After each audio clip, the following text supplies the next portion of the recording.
a 2-year-old Chinese boy by the name of Hu Zhenxuan. He fell from a table and he went into a coma. And when he woke up 6 days later, he was unable to speak, unable to move, and that would be something that would never ever change from that moment on. 그는 말을 할 수 없고 움직일 수 없었습니다. 그의 상태 때문에 후젠슈아는 끔찍한 욕장을 겪게 될 상황에 놓여 있었습니다. 그래서 향후 30년 동안 어머니 믿을 수 없게 자신의 아들을 등에 업고 다녔습니다. For 30 years, his mother had to carry Hu Zhenxuan on her back. And maybe we've heard a lot of stories like this over the years, a lot of stories of a mother's incredible love. But this story, over 30 years, as of May 2002, Hu Zhenxuan's mother was 65 years old, and she was only 88 pounds. And her son, who now was 30 years old, was over 180 pounds. 어머니는 아들을 업고 다니는 중 자주 넘어졌고 그로 인해 많은 골절의 상을 당했습니다. 그러나 그녀는 계속 아들을 업는 일을 그만두지 않았습니다. 누군가 그녀에게 어떻게 그런 일을 할 수 있는지 물었을 때 그녀의 대답은 간단했습니다. 그는 무겁지 않습니다. 그는 제 아들입니다. 섬김, 특히 교회 안에서 섬김을 볼 때 우리의 첫 반응은 무엇입니까? When we think about service, especially serving inside of a church, what is our first response? Is it joy? Is it excitement? Or is it sort of, I don't really want to do that? 기쁨과 영광입니까? 아님 고통과 귀찮음입니까? 이전 이야기에서 본 어머니와 같이 무겁지 않습니다. 제 가족입니다라고 간단히 응답할 수 있습니까? Today's message is entitled How to Become the Greatest because in our passage today, it brings us into this very personal interaction that we see between Jesus and his disciples. And so I want us to turn to our passage tonight into verse 33. And they came to Capernaum, and when he was in the house, he asked them, "What were you discussing on the way?" But they kept silent, for on the way they had argued with one another about who was the greatest. And he sat down and called the 12. You see, for their travels, the disciples, they were arguing with one another. They were saying, who's number one? Who among us is the greatest disciple? Who's the number one disciple out of all of us? 누가 가장 위대하지? 우리 12명 중 누가 가장 위대하지? Out of the 12 of us, there must be a greatest disciple out of us. And so Jesus, he asked them, what are you talking about? What are you guys talking about? 예수님은 그들에게 물을 쳤습니다. 너네는 무슨 말을 하고 있니? 너희가 너 중에서 서로 토론한 것이 무엇이냐? And then in verse 34, we see the disciples' reaction, their response. They kept silent. For on the way, they had argued with one another about who was the greatest. And so when Jesus asked them, what were you talking about? What was it that was so exciting for you to talk about on our way here? They knew that Jesus caught them. They knew that Jesus had heard what was going on, not just in their conversation, but in their hearts. They knew that what they were talking about was foolish and petty and silly. They knew that Jesus had caught them being this way. But what I love about Jesus' response, what I love about what Jesus does here in this interaction is that Jesus doesn't yell at them. Jesus doesn't punish them. Jesus doesn't yell or shame his disciples. 예수님께서는 그의 제자들을 처벌하시는 거나 또는 수치심을 느끼게 하시지 않으셨습니다. He doesn't yell. He doesn't punish them. He doesn't shame them for being so foolish. He knew what they were talking about the whole way.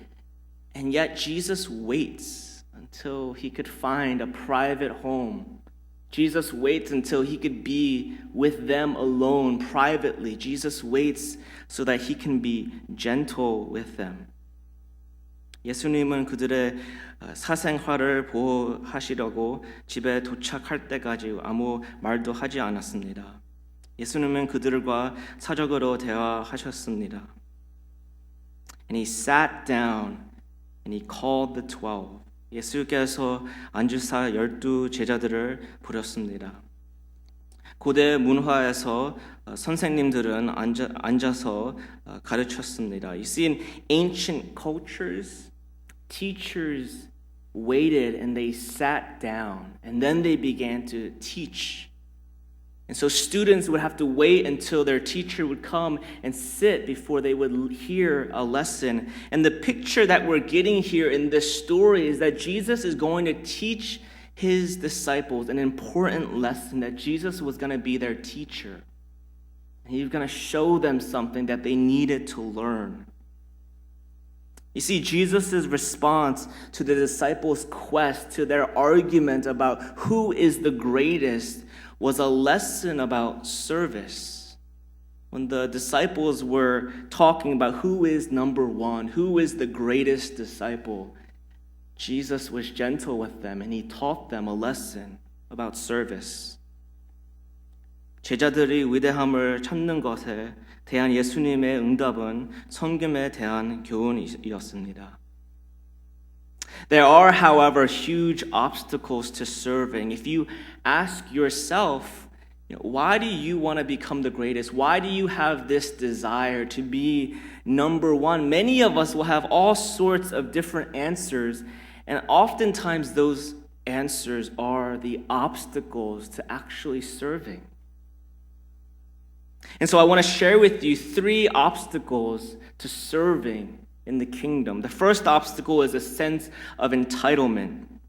The first obstacle to service is a sense of entitlement. Rather than serving, we want to be served.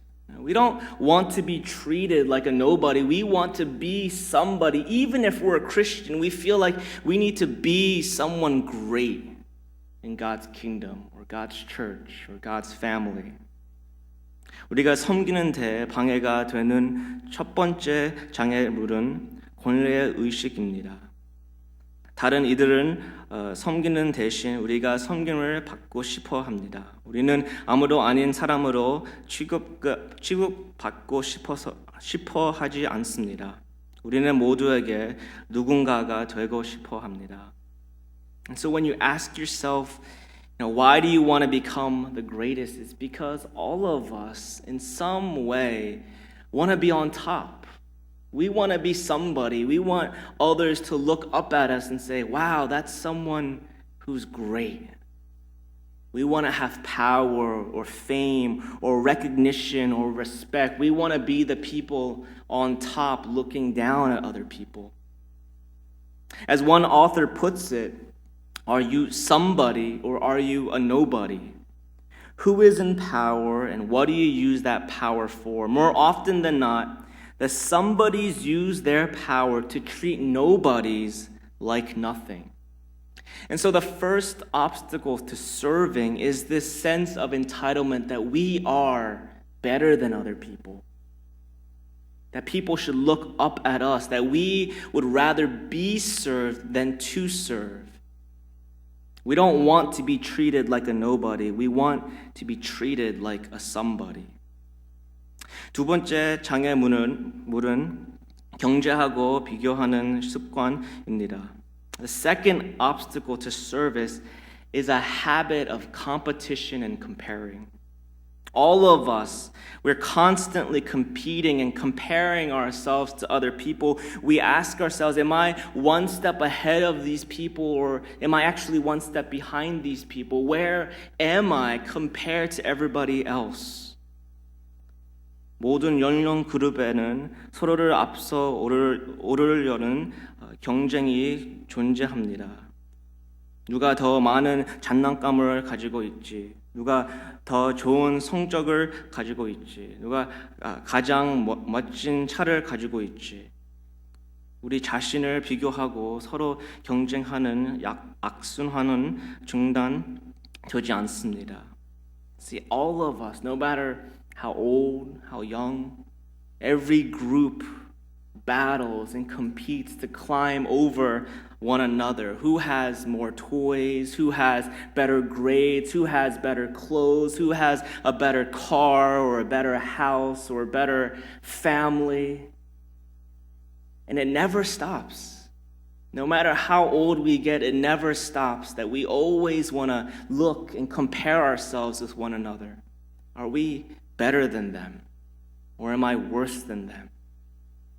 And what Jesus does in this passage is he shatters our sense of competition. He says, look, if you want to be great, if you want to be the greatest, be the least, be the last.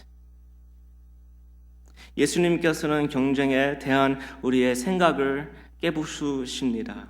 제일 위대하게 되고 싶으면 제일 작아져라.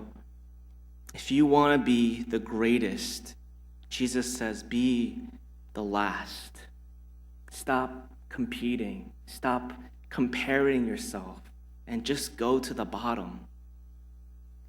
마지막으로 제 생각에는 우리의 손을 더럽힌다는 생각이 우리가 섬기는 데에 큰 장애물이 되는 것 같습니다. 봉사는 더럽고 힘들게 드립니다. See, some people, when they think of being the greatest, they think of fame, they think of being recognized and praised, they think of being someone that other people look to and say, wow, aren't they amazing, aren't they fantastic? And we think about being a celebrity.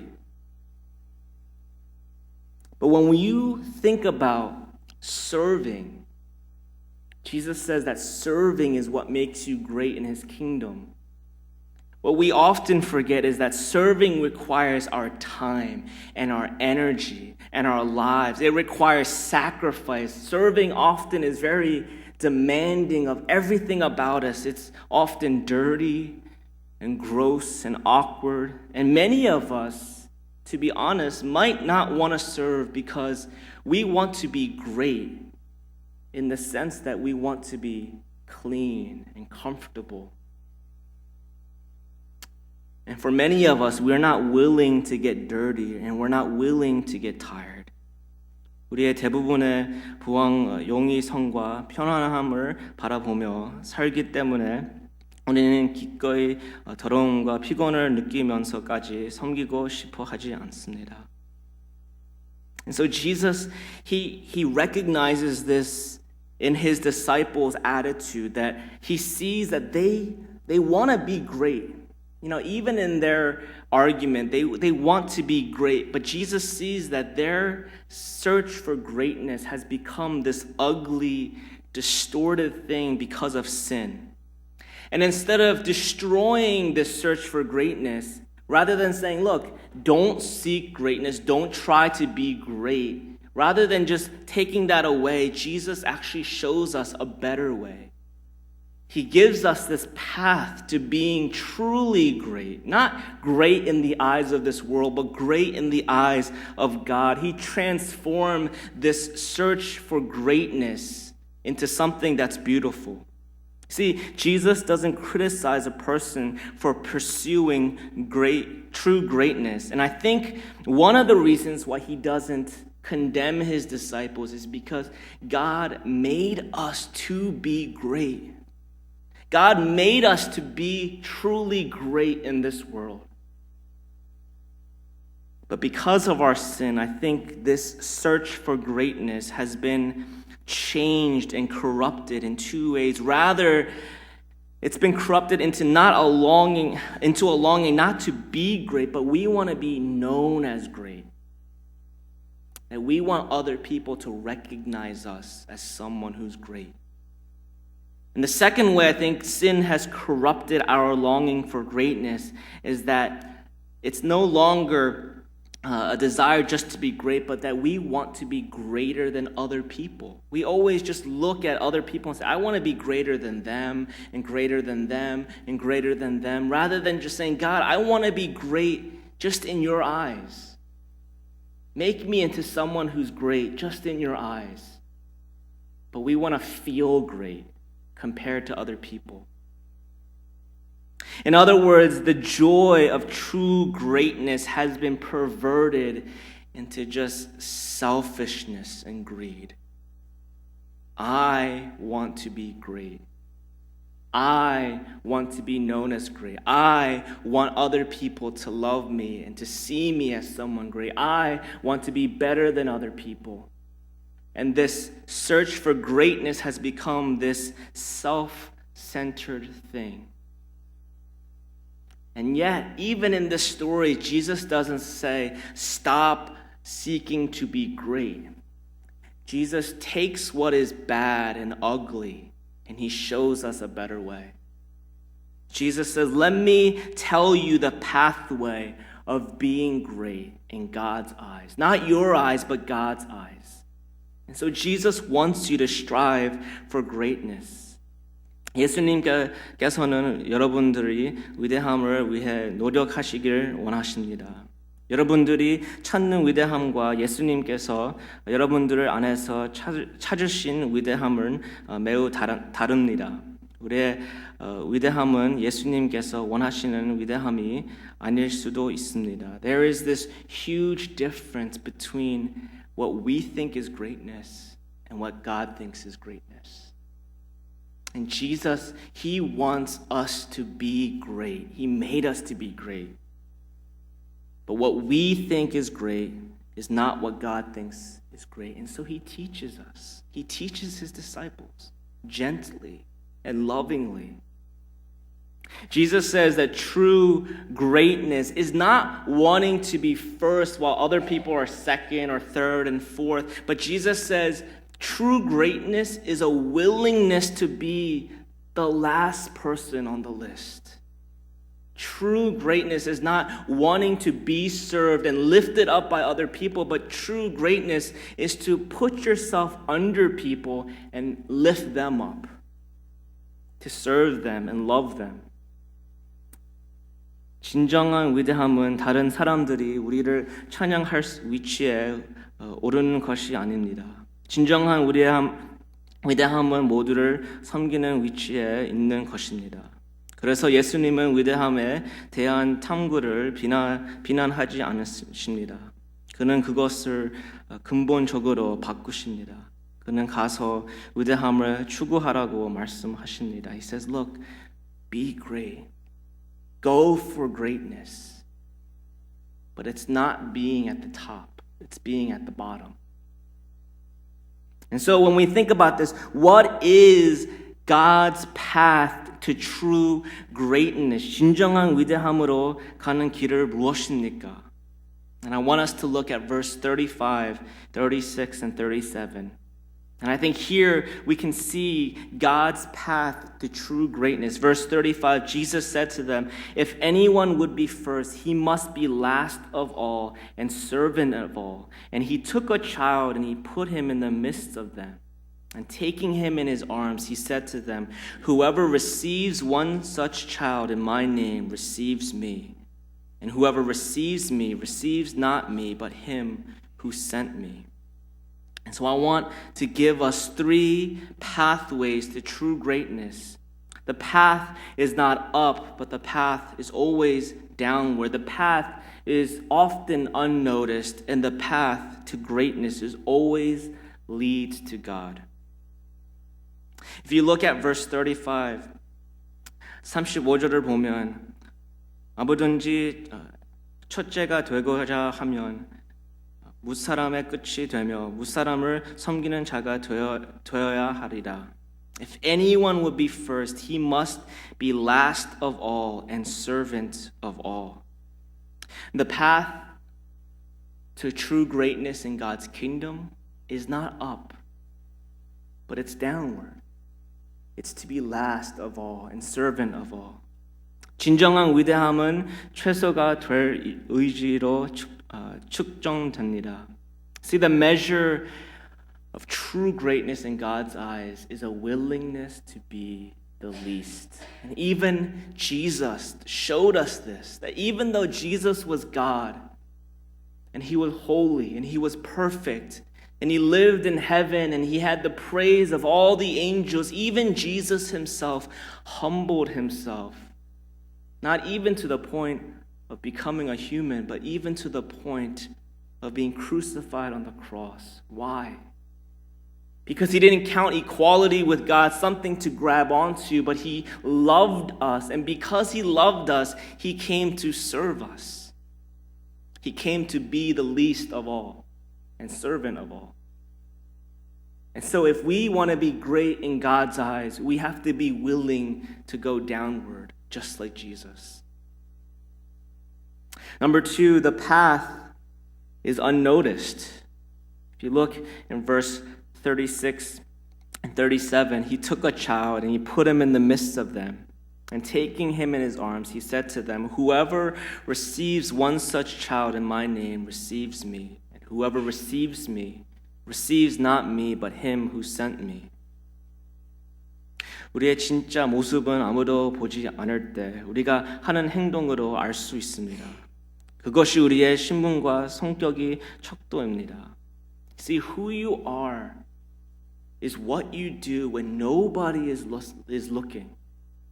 That's the measure of your character and your integrity and your identity. Who you are is what you do when nobody's looking.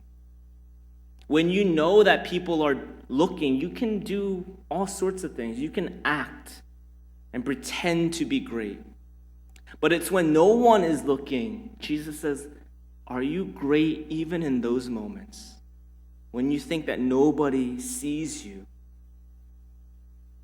To Jesus, greatness is not something you do so that you can be seen and praised, but rather greatness is something that happens even when no one is looking.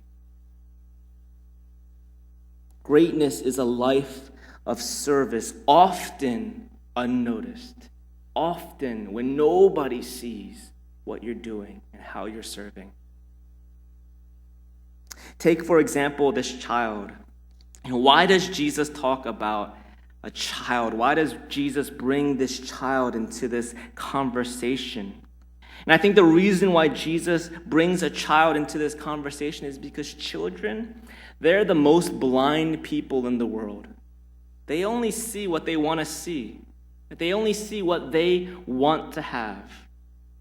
그들은 우리가 그들을 돌보는 것을 당연시합니다. 그들은 그들의 삶에 부어지는 노력을 보지 못합니다. 아이들은 본질적으로 감사함을 모릅니다.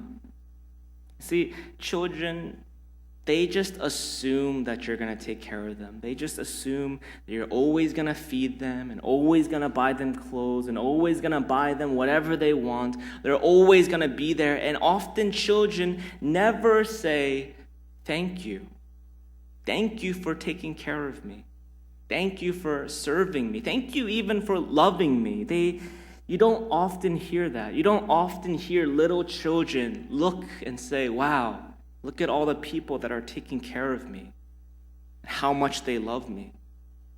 Children are usually blind to that. And Jesus says, if you take children into your arms and serve them, what you're really telling people is, I will be under even those people who don't say thank you, and who don't appreciate me. 그래서 아이들은 다른 어떤 종류의 사람들보다 우리의 위대함을 정확히 입증합니다. See, children prove more clearly than other kind of people whether you are truly great because you serve them even when you know they're not going to say thank you. You serve them because in your heart you know you love them and you want to take care of them. And Jesus says that is what makes someone great. That's why I think some of the greatest people in the world are mothers who take care of their children, never hearing a thank you, never hearing how much your son or your daughter loves you back, but you continue to serve them and love them. That's service. That's true greatness in God's eyes. And lastly, the path of greatness always leads to God. 위대함의 길은 항상 하나님께로 향합니다.